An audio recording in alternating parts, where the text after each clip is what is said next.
All right, leaders, it is time to go over your story time for the month of April. So we are calling this Easter month to the kids. It will be the same story. It will be the resurrection story every week, not just on Easter. So what I want you to do is I want you to be excited about that. Don't go, oh, it's the same story again. Oh, it's okay. You can sit through this and it'll be all right. Be excited about it. Oh, we're going to talk about Jesus being alive and coming back to life again. We're so excited. Listen and see if you hear something new. And so be super excited. Pump it up because repetition is the key with this age group. I know it will get boring for you guys. It will be like it's new every time to them. If you ever watched Blue's Clues back when it first became popular, that was their whole theory. They would show the same show day after day after day for an entire week because they found out that that's how kids retain. And we've already had parents say, oh, my kids know the story better than they've ever known it before. They're telling us about it when they get home. So they're getting it 2 and 3 weeks in, they're remembering it. And so it's doing what we thought it would do. So you guys just have to train your brains to realize this works really well, and now I need to go along with not getting bored by it and not going, oh, again, because the kids don't feel that way. So if you project that it's new and exciting every time, they'll go right with you because they love you. All right, so we're going to do some little Tiffies here. So I invited the kids to come on in. So if you're reading the story, hopefully you can have a couple people in the room. You might not be able to. If you're reading it and you're doing everything else, then get them in, sit them down, pass it out. But if there's 2 people for a room, one of you come up and get ready to read and prepare. The other person get the stuff passed out, and then that person should sit right along with the kids and do it and interact. Anything that's repetition, anything that's repeating, like any leaders in the room should repeat loud and joyfully and act like you're into it so that the kids will get into it too. They are following your lead. All right, so we are ready for the Easter story. You ready, little Tiffy? All right, here we go. Easter is coming. Hip, hip, hooray! Can you say hip, hip, hooray? Hip, hip, hooray! All right, Jesus is the reason for this special day.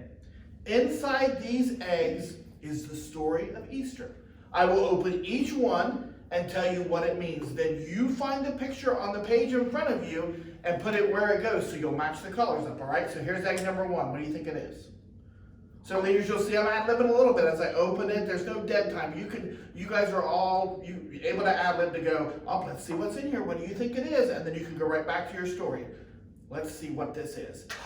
Who is it? Jesus! It's Jesus! Jesus is God. For a while, he came to earth as a person just like you and like me. This picture reminds us that Jesus is the reason we celebrate Easter. So let's find the red square on your page and put the picture on.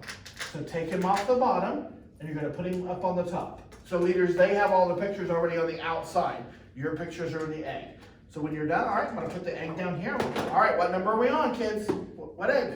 Do you remember? 2. Oh, we're on number 2. That's right. All right, let's see what picture's in the egg. I wonder what it is. You have some pictures in front of you. Which one do you think it is? The cross. Nope, I don't think it's the cross, Jimmy. What do you think? Nope, it's not. Nope, that's not it. What do you think, little Tiff? Donkey. Little Tiff got it. It's a donkey. All right, it is a donkey. Jesus rode into Jerusalem on a donkey instead of a fancy horse.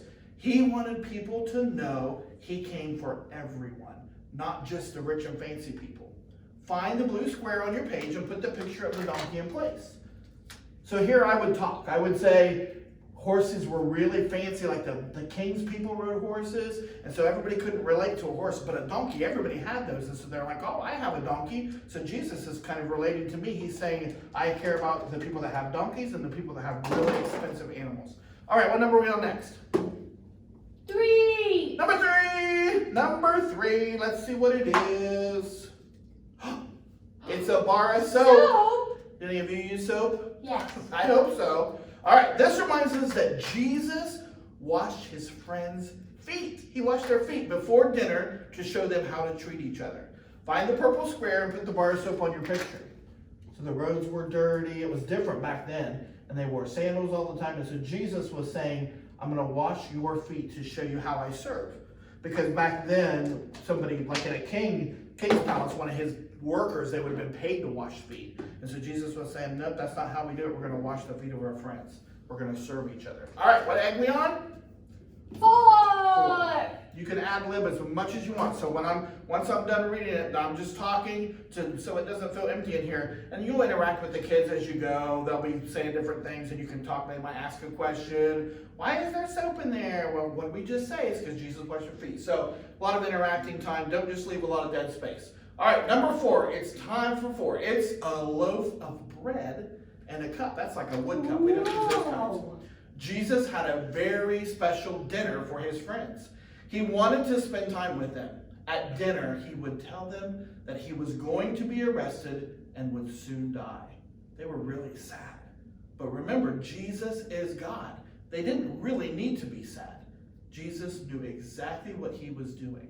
All right, let's find the green square and put the picture in place. Everybody got it? And you'll have to wait. They're all going to be doing this, so there's going to be a little time in between. So you'll have time to ad lib if necessary. All right. What number are we on? 5. Number 5 is, it's coins. Money. It's money. So it's silver coins. This reminds us of, okay, I lost my spot. That's all right. If you do that, you're going to do it. All right, so this is coins. This reminds us of a man named Judas. Can you guys say Judas? Judas. Now, Judas, he was one of Jesus' 12 very best friends. But he made a really bad choice. He took money from the soldiers and told them where they could find and arrest Jesus. All right, so let's find the orange square and put the picture on. So Judas went and said, if you pay me, or I will take money and I will tell you where Jesus is, because they wanted to find him so that they could kill him. All right, what number are we on? 6. Number 6. What do you think it is? You've got a few left on there. Which one do you think it is? The cross. Nope. The sword. Good job, little tiff. All right. This reminds us of the soldiers that arrested Jesus. They were arresting him because they didn't believe he was God. It was illegal to say you were God if you weren't. They thought Jesus was lying. All right, find the black square and put your picture on. All right, what egg we on, guys? 7. Number 7. All right. What is it? The cross. It's cross. Jesus was arrested and beat up and then hung on a cross to die. So this is how they did it back then. They didn't put people in a jail. They just hung them and killed them, and then they would bury them. This is how they punished people that did bad things. They didn't understand that Jesus really was God. Find the pink square and put the picture on. And you might have questions, guys. Some of these kids are going to hear this for the very first time. So you're talking about something very serious. You're talking about somebody dying. You're talking about somebody being beat up. So you might get some questions and just answer them honestly. If you don't know the answer, say, well, we really don't know, but we knew that this had to happen. So one thing we want to remind them is that Jesus was doing this because he loved us. And so any questions you get, you say, I know it sounds so awful, but Jesus loved us that much that God was willing to die on a cross because that's how much he loved us, to rescue us from our sin so that someday we can be with him forever in eternity. And so you always turn any of those questions back to Jesus did this because he loved us. So it sounds scary, but it's really not, because it's a love story, because he really was God and he knew that he was going to come back to life. All right, what number are we on? 8. 8. Number 8, what is it? Any idea what that is? R.I.P. with R.I.P. a flower. That means rest in peace. So that's like a grave. So that's like a tombstone with a grave. So a little bit different. Jesus' body was put inside a big cave. It was called a tomb. They would roll a big rock in front of the cave so no one could get in or out. His family and friends were very sad that Jesus died. Little Tiffy's tired. They didn't know that something amazing was about to happen. Find the yellow square and put the picture in place. So he died and they put him in a grave. All right, one last one to go. What picture do you think it is? I don't have any pictures. You don't have any more pictures? No. You don't? Well, let's open up, see what it is. There's nothing in it. There's nothing inside. And this is exactly what happened inside Jesus' grave.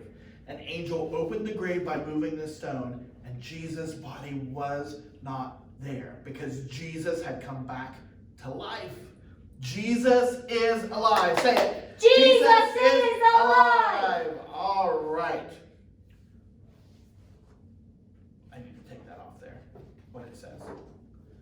Jesus, find the picture of Jesus moving to the top. We didn't do that. No. So I can take that off the story. Okay.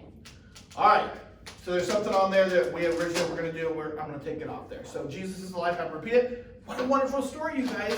Jesus died and came back to life so that everyone who believes in him will get to go to heaven someday with God. Do you know that God made each and every one of you? Everyone in this room. Everyone in the world. Made us all. Okay, everybody repeat what I say. Jesus is God. Jesus is God. He loves me very much. He loves me very much. Jesus died on a cross. Jesus died on a cross. Because Because he loves me very much. he loves me very much. Jesus came back from the dead Jesus came back from the dead to save me. to save me. Jesus is alive. Jesus is All right, one alive. more time really loud. Jesus is alive. Jesus is All right, all alive. together. 1, 2, 3. Jesus is alive. All right, everybody clap. Wasn't that a great story? All right, good job, guys. All right, we're going to pick up your mats. And so the leader will start to pick up the mats. They have to Put all your pictures back where they go. So you want the kids to do this, especially first service, so every time, so we don't have to reset them. All right, so take all the pictures from the top and put them back on the collars where they go at the bottom. And when you're done, raise your hand and hold your mat up in the air, and a teacher will come and pick it up for you. All right. Very good. So we'll get little Tiffany's picture. Leader up here. Somebody needs to stay in the room when the kids go back for whatever's next and put these eggs back together with the pictures. And you'll have to just go through the story to figure that out. I don't know how else to do that unless we put the number on the back. If they keep it like this, it's like this. 1, 2, 3, 4, 5, 6, 7, 8. Yeah, okay. So that's how, and then there's So numbers at the it's bottom. 1, 2, 3, 4, 5, 6, 7, 8 up there. And so just find your number 1 egg, start with that, and fill them up and take them off as you go. All right, so put them back in. And then number 1 will start on the pedestal for the next service, and then you go on and line them up just behind the numbers that are on the table. All right, if you guys have any questions, please don't wait till Sunday morning. If you're watching this weekend, if you have questions, reach out to Danielle or I, reach out to Tiff or I, text us, email us and say, hey, I don't understand, or give us a call and we'll walk you through anything you don't understand. So we are glad to do that. Always reach out if you don't understand. If you don't get something in the curriculum, if something doesn't come through, don't go, oh, I just didn't get it. I didn't want to bother you guys. Bother us. We want to make sure that you know what's going to happen on Sunday mornings. We love you so much. We think this story time is going great. Great reviews so far. I know the first week's always a little nerve-wracking for you, but you guys are doing a great job. So I love you. Thank you for all that you do. We'll see you Sunday.